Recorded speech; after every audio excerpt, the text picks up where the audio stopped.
Mr. Roberts, at the time the government was losing employees to the booming hotel sector, they decided to give civil servants a significant increase.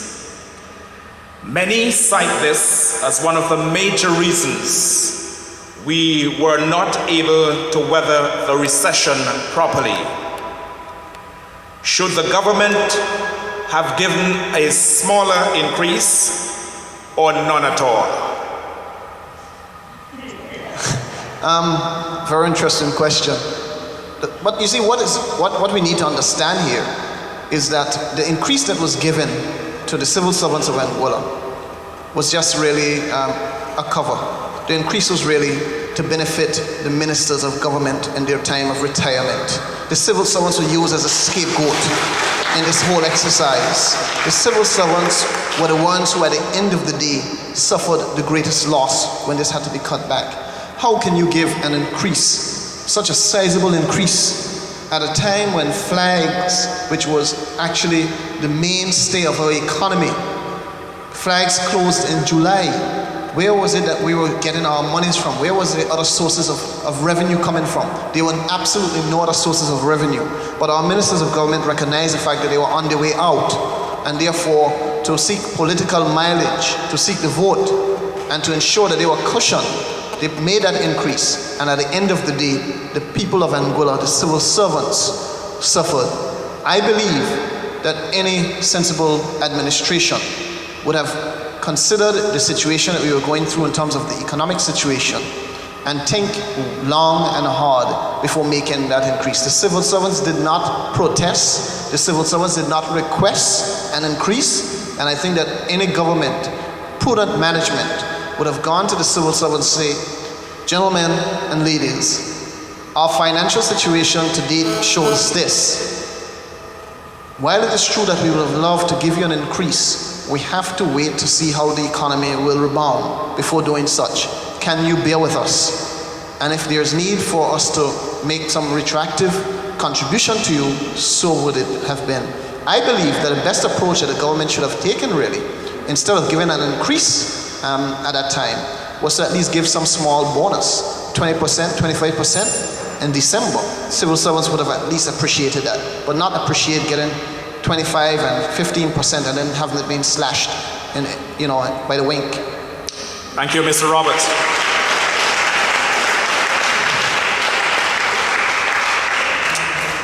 The next question to you will be posed by Michael Matthew from the student panel. Mr. Roberts, you have 2 minutes to answer this question.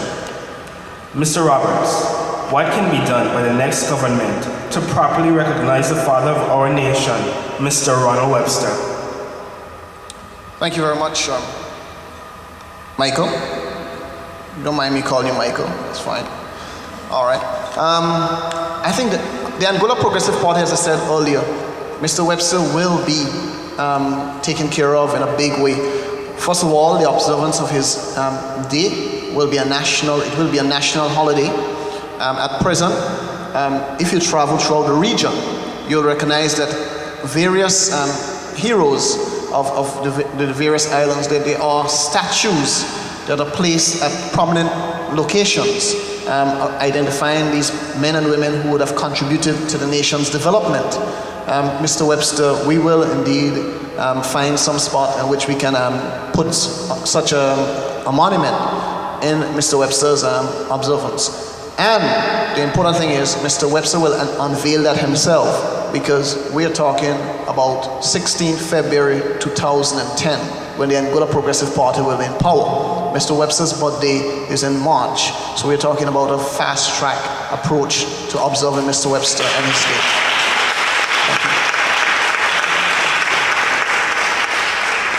Thank you, Mr. Roberts. Mr. Roberts, supposing the APP falls short of the 4 seats needed to form the government, would you be willing to join with other parties or independent candidates to achieve a majority? This is a question that has been asked throughout the length and breadth of this country. It is a question that has been asked daily.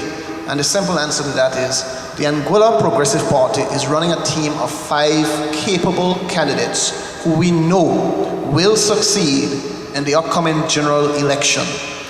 The issue about forming alliances, if there's any alliance to be formed, the people of the respective district will have a significant input in the formation of any coalition government under our watch.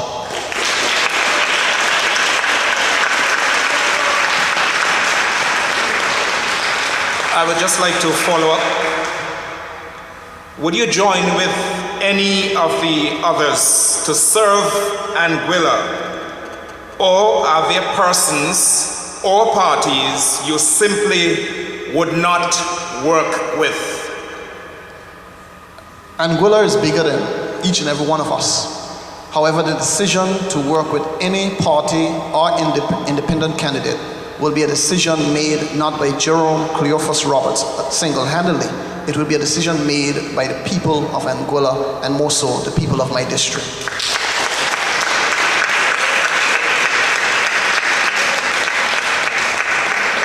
Mr. Roberts, the next question to you will come from Deanne Rogers.